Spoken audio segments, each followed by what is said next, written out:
The Baileys pulled into Black Elk National Park just after noon, their white Ford truck coated in a thin layer of dust from the long country drive. Mark stepped out first, stretching his back while Leela unloaded the cooler, the kids racing ahead to explore the trailhead sign. The air was crisp, carrying the smell of pine and distant rain. It was the kind of afternoon that made everything feel peaceful, almost too peaceful. Emma pointed out how quiet the forest seemed for a weekend, and even Cole, usually loud and energetic, spoke in a softer voice. But the parents brushed it off, smiling as they helped the kids strap on their small backpacks. They had come for a break, a reset, and nothing felt better than the open woods.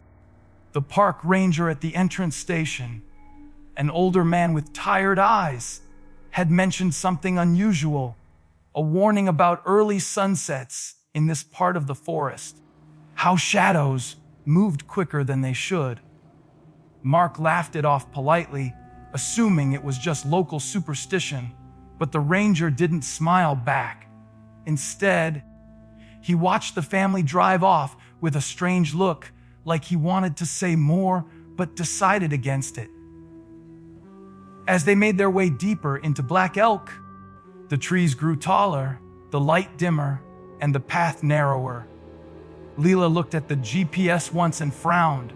Signals kept dropping, glitching, jumping forward as if they were driving in circles, even though the road was perfectly straight. Mark joked that the forest hated technology, but Leela's uneasy expression didn't fade. By the time they reached campsite 42, the sky had turned a muted orange. The campsite looked untouched, clean, almost too perfect, as if no one had used it in years. Emma noticed small piles of stones near the tree line, arranged in strange patterns, but Mark assumed they were just from past campers. As they set up the tent and unrolled their sleeping bags, the woods around them remained silent. No birds, no insects, not even wind pushing through the branches. It was the kind of silence that presses against your ears, the kind that makes you turn around even when you know no one's there. Still, the Baileys carried on, unpacking their gear, lighting a small fire, trying to settle into the evening. None of them noticed how the shadows behind their tent seemed a little too long, or how something deeper in the forest had gone completely still the moment they arrived. The Baileys were supposed to return home Monday morning. When Mark didn't clock into work and Leela didn't answer her sister's calls, the family was marked as missing. Sheriff's deputies arrived at Black Elk National Park by noon, expecting to find a dead battery, a flat tire, something ordinary. Instead, they found the Bailey truck parked neatly in the same spot the ranger remembered, untouched. No footprints around the vehicle except the ones the Baileys had left 2 days earlier. Their cooler was gone, their hiking packs were gone, which meant they had definitely reached their campsite. But the strange part was how the air around the parking area felt dead. The forest was so quiet the deputies said they could hear their own breathing echo, something none of them had experienced in this park before. A search team of nearly 40 people quickly assembled, rangers, officers, volunteers, even K-9 units. They expected to hear the kids calling back or spot a flashlight glinting through the trees. But the deeper they moved toward campsite 42, the more the forest felt wrong. Dogs that were usually confident and aggressive started whining, pulling their handlers backward instead of forward.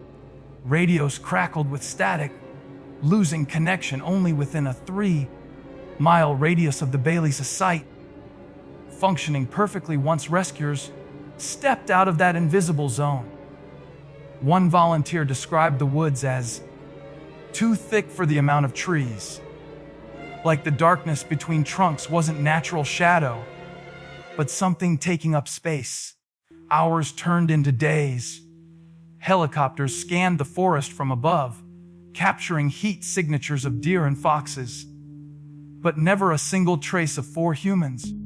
Not a jacket, not a broken branch, not even a piece of trash left behind. The tent at campsite 42 was zipped shut when they arrived, empty and cold. Food supplies were still packed neatly in the bags, untouched. It looked like the Baileys had simply stepped away for a moment and never stepped back. By the end of the first week, officers began whispering theories they would never put on record about the unnatural silence, the strange readings on their equipment, and how some searchers claimed they saw movement deep in the woods at night. Tall shapes that didn't match any animal native to the park. 9 months after the Baileys vanished, Black Elk National Park had become a different place. The once busy trails were nearly empty, and even seasoned hikers avoided the deeper loops.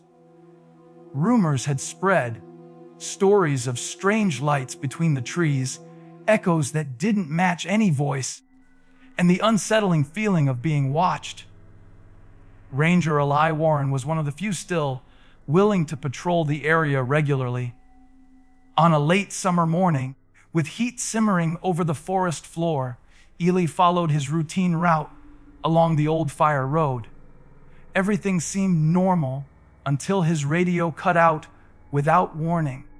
No signal, just silence. He frowned, tapping the device, then continued walking. Unaware, he was just a few minutes from finding something that shouldn't have been possible. As Ali approached the deeper ridge, he saw something through the trees that made him stop cold. It looked like a tent, old, familiar, and in the exact location where the Baileys had camped. For a moment, he thought his eyes were playing tricks on him. The campsite had been cleared months ago. The tent had been taken down. All supplies had been logged as evidence. But there it was again. The same model, same color, same frayed corner near the base. Ali stepped closer, feeling the temperature drop around him, the air thickening like a storm was building. The campsite wasn't abandoned. It looked recently used. The folding chairs were positioned around the fire pit. A lantern hung from a branch, swaying gently, though no wind brushed past him. Eli's breath slowed as he realized every single detail matched the old case photos. Not similar, identical. When he finally pushed open the tent flap, he expected dust, decay, maybe raccoon tracks. Instead, he found something that made his stomach twist. On a small foldable table sat 4 plates of dinner, steamed vegetables, mashed potatoes, a casserole dish in the center, and the food was warm.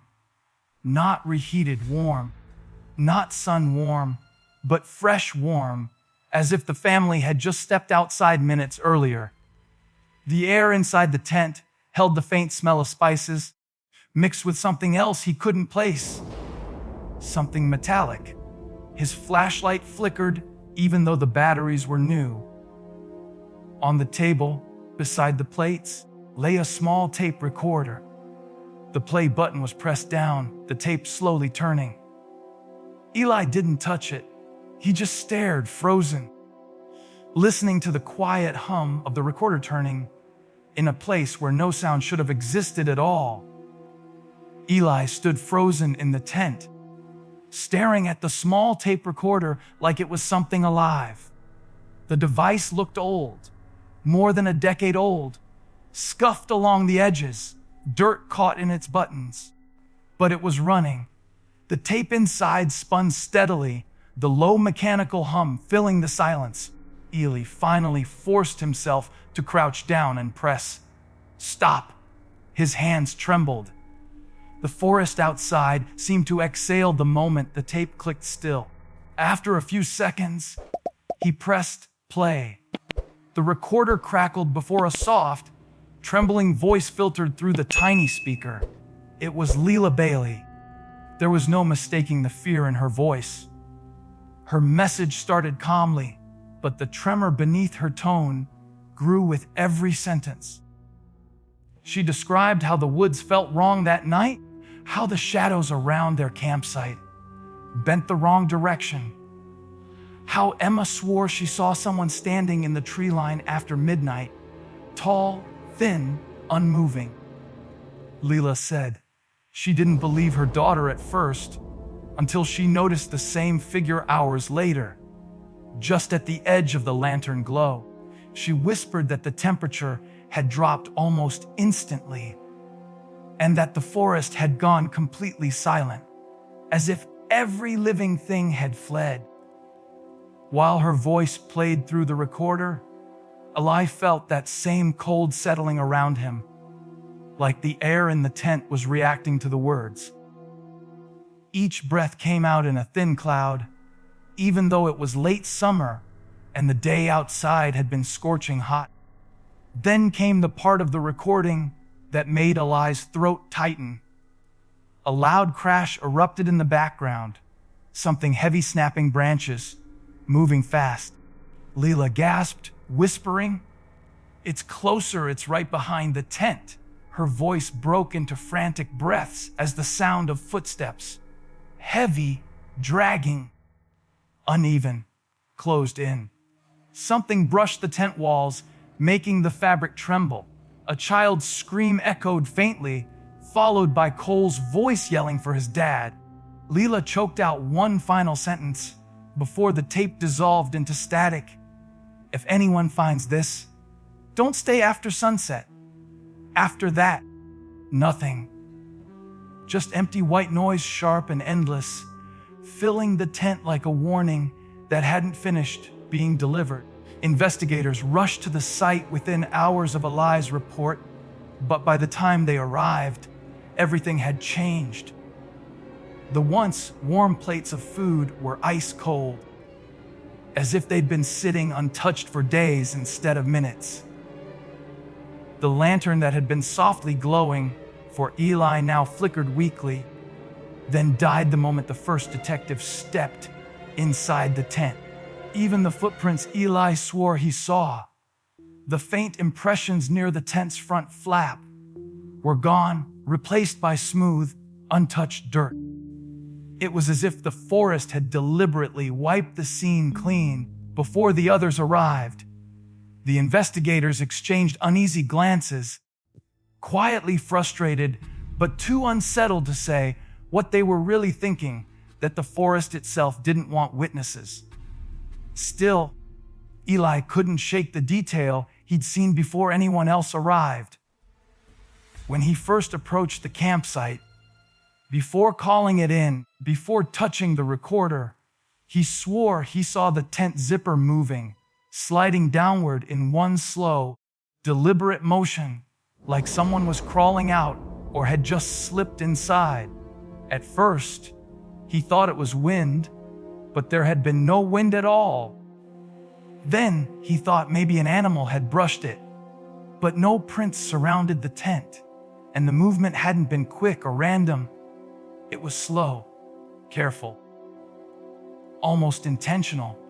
Eli didn't tell the other officers right away, not because he doubted what he saw, but because he knew how it sounded. Black Elk was already known for strange stories.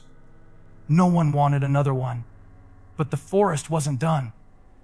As the investigators spread out to re-examine the perimeter, several officers reported something odd, a faint smell of warm food drifting through the trees, fresh, savory, impossible.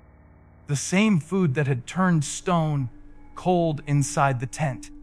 And deeper in the woods, just past where the flashlights could reach, detectives claimed they heard something, a woman's voice, soft, almost pleading, whispering from the darkness.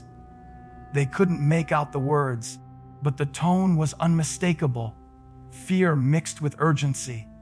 Some said it sounded like Leela Bailey. Others refused to discuss it at all. But every investigator who worked that case agreed on one thing: the deeper you stepped into that forest, the more you felt as if someone, or something, was watching you, waiting for you to stay just a little too long after sunset. In the days that followed, Black Elk National Park was officially shut down for environmental safety reasons. Though everyone in Hawthorne County knew that wasn't the real reason. Eli Warren handed in his resignation 2 weeks later. He didn't tell the department why. He didn't tell his wife either. But late at night, he found himself waking up to the same sound he had heard in the forest. Soft static, like a tape recorder turning somewhere in the dark corner of his bedroom. The FBI performed one final sweep before sealing the area, but nothing new was ever found. No bodies, no signs of travel, no evidence of foul play. It was as if the Baileys had stepped out of one world and into another, leaving behind only a tent, a warm meal, and a warning frozen forever on an old recorder. But hikers who live near the park's outskirts still talk. Some claim they've seen a lantern glow deep between the trees long after midnight. Others swear they've heard footsteps pacing just beyond the trail, slow and dragging, matching the sounds on that tape. And every once in a while, usually at dusk, when the forest grows unnaturally quiet, someone reports hearing a voice, thin and trembling, carried by the cold wind. Don't stay after sunset, and no one ever does.